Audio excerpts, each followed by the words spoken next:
Hey y'all, so on today's episode of Gigi Speaks, I just wanted to talk about racism and what racism means to me. I would say 2020, the year of 2020 is when I kind of had a whole reset on life in a sense of how I look at it, my perspective of it. 2020 2020 brought up COVID. And for COVID, as soon as I heard a viral virus was coming out, I already knew that it was created, and I already knew that they were going to have some type of combat for it ASAP. So, me, in 2020, knowing me, I said I was not going to take no vaccine because I know that it was planned. And if it was planned, it was profitable. So yeah, I said bump that. So if I'm not going to take a vaccine, then what do I have to do? What's the other option for me to not get sick, not die, and this and that? It's to fight sicknesses before it happen. And how do you do that? You do that by working out, living a healthy lifestyle. Mainly. And me, I was always the quiet type, to myself, that girl at school that don't talk to nobody, listening to headphones when I wasn't in class in the halls. But basically, that to say that I've kind of always been,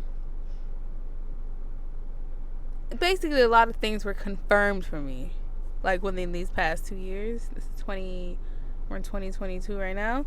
But saying that just to say that it was a certain people who created that virus. And if you think about it, what people is mainly making laws, mainly building stuff, mainly at the top in this life society. So, and with that, let me know that I already know that this world we live in is a lot of evil. It's a lot of good and bad, but that's just the world we live in. Yin and yang. It's going to be bad, it's going to be evil until we move on to another level. We just have to go through this level of life to get to another level, I believe. But yeah, like I was saying, what racism is.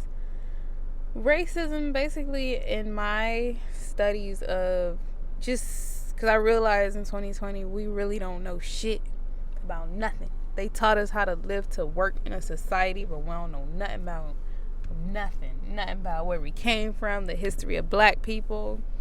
We don't know none of that. So I began to look up my history, and then in that I began to realize, or found out, that black people were created thousands, probably 1 million years ago, and we were the first to create anything from astrology, not create, but master things from astrology to architecture to agriculture to botany. I believe that's the study of flowers. But yeah, and just like in the midst of learning your history, I'm speaking to my people right now. In the midst of learning your history, it's like you realize who you are. So me learning my history, realizing that, I come from greatness. I come from kings and queens. I come from a very spiritual people. And just realizing that, it kind of made me look at myself in a different way, in a different light. Like, damn, this is why motherfuckers hate me. This is why people hate black people. And I've realized that, and it's like, haters. You have a hater in school. Why they hating on you? They hating on you because they probably don't got the shoes you got. They probably don't got the friends you got. They probably don't got the phone you got. So they hate you because you have something that they don't have. So I've connected that same philosophy with racism. Why would white people hate me because I'm black? Then in the study of melanin I went into, the magic in melanin, the source of melanin, how melanin is created, and even our hair texture. Like, what other animal or species have a hair texture like ours? But I have 4C hair, and that's like coily hair, and you'll see the coil in life, whether it be in a tornado, in a whirlpool, in the galaxy, and so on. So just in the midst of me finding that out, which means like basically me finding out my history, finding out what makes black people, what makes melanin, where melanin is found, then I got into the study of the pineal gland, and that blew my whole mind. It made sense. So when I think of racism, because my boyfriend, he just went to Nashville and he came back. He said he had a good trip. It was a work conference. He works for a company, and he told me about his experience being around a whole bunch of white people, and he was like, he got a whole bunch of stares. They acted like they were frightened when he walked past them, like literally jumping, like. And then he thought it was great because he's a people's person, but when he got to the airport is when it all went to shit. He was trying to take a flight. The person at the kiosk at the place where they scan tickets, she, I guess, got scared, told him to go to the wrong side of the airport or some shit. But basically, he missed his flight. He felt so hurt. Then he was like, he just felt so much hate out there. But me, because moving to Orlando from Miami, I grew up in Miami, but I'm from the Virgin Islands. I'm Jamaican. But moving in Miami, they don't pull that shit out there. You rarely run into racist people unless you're going to like Brickell or South Beach, some parts of Fort Lauderdale. You know, the rich parts is where you'll find those uncomfortable feelings. But yeah, you don't see that. They don't play that shit out there. Try that shit in Miami, get your ass split. So coming to Orlando, I live in kind of a more diverse place because I haven't really grown up around white people, but mostly Hispanics, blacks, Haitians, Caribbeans, and all that. But coming up here, I would say I had my first racist experience at Publix. And just on the day-to-day, just going to different spots, it's like you'll go down certain aisles, you'll see people not even, or turn right back around them aisles. It's a lot of shit I'm seeing up here that I haven't seen in Miami, that I don't feel. Also, the probably hate or why are you here? And I ain't never feel nothing like that before. But I'm an understanding person, and I say with understanding comes peace. So I had to understand what racism is, and I had to understand the difference in human beings. Like, for example, you have the dog animal, but you have a Chihuahua, a Pit Bull, a Golden Retriever, Husky. And then it's like just dwelling in facts of life. Why would this person hate me because I have this? Then the study of melanin, my hair, my history, my people. It's like they hate us because they ain't us. Quoted from the interview, that movie. But it's like, why do I have to go here and feel this? It's like, it sucks to think about it, going into certain places of businesses and feeling like, damn, I hope I don't feel no hate. I hope nobody looks at me crazy. And I mean, trust me, I'm confident in myself and my blackness, and I love my black. But it's like something you just don't even want to deal with.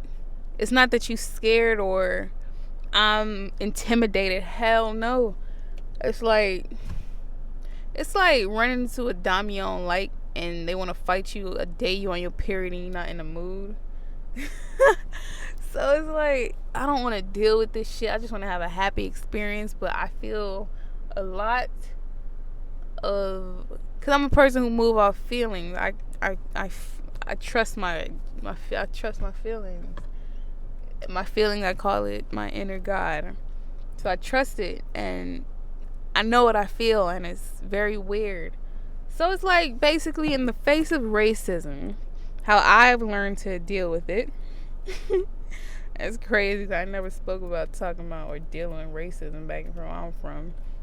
But How I chose to deal with it, because when I see it, at first I was like, what the fuck was that?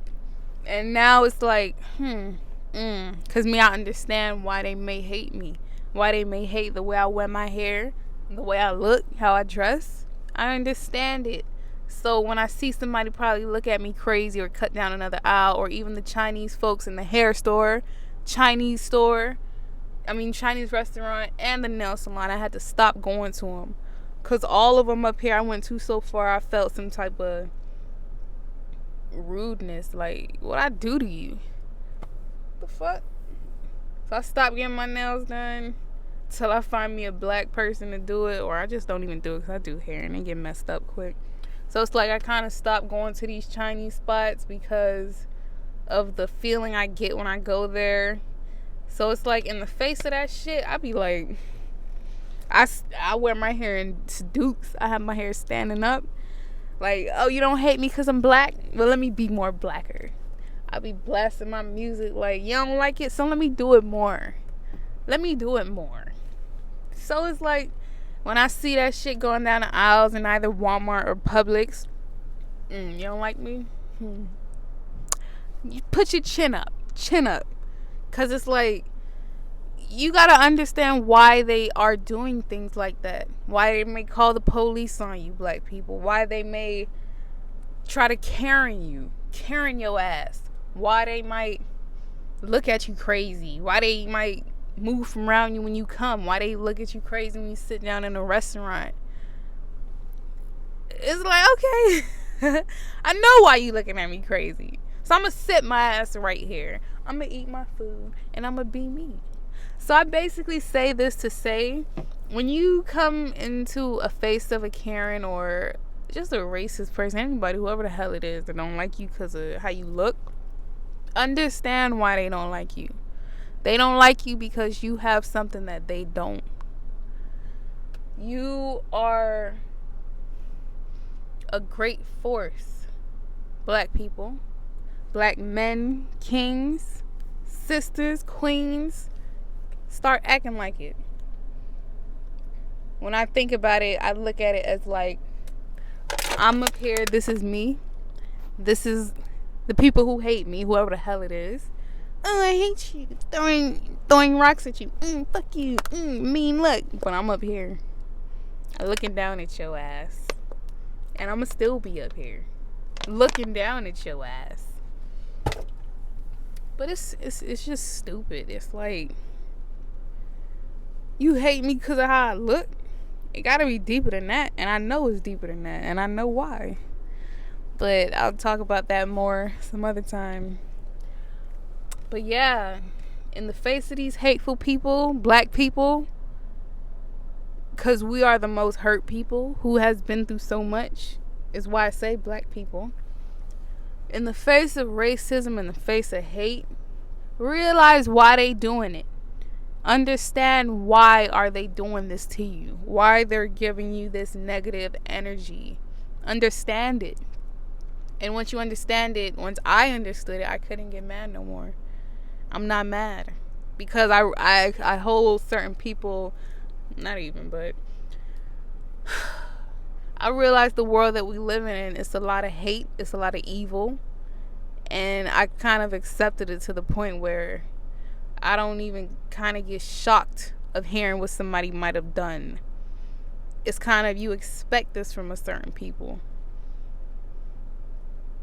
It ain't good, but I don't know. Because I love everybody. I can't hate nobody for how they look. It don't make no sense to me. That philosophy don't connect in my head. Hating you for your hair, for your skin, why you look like that. It makes no sense. I love everybody, because even when I see a homeless person on the street, white or black, the first thing I think of, I wonder if he's hurt. I wonder if he's sad. I hope he's not. I wonder if he has food. No matter who you are. That's what I look at. So that racist shit, it don't make no sense to me. But black people, chin up. Understand why. Understand they hate you because they ain't you. Understand they hate you because of the powers that is held in your melanin. God is good. I love everyone. But I love everyone. I just wanted to get this thought out for anybody who wanted to hear another perception on racism.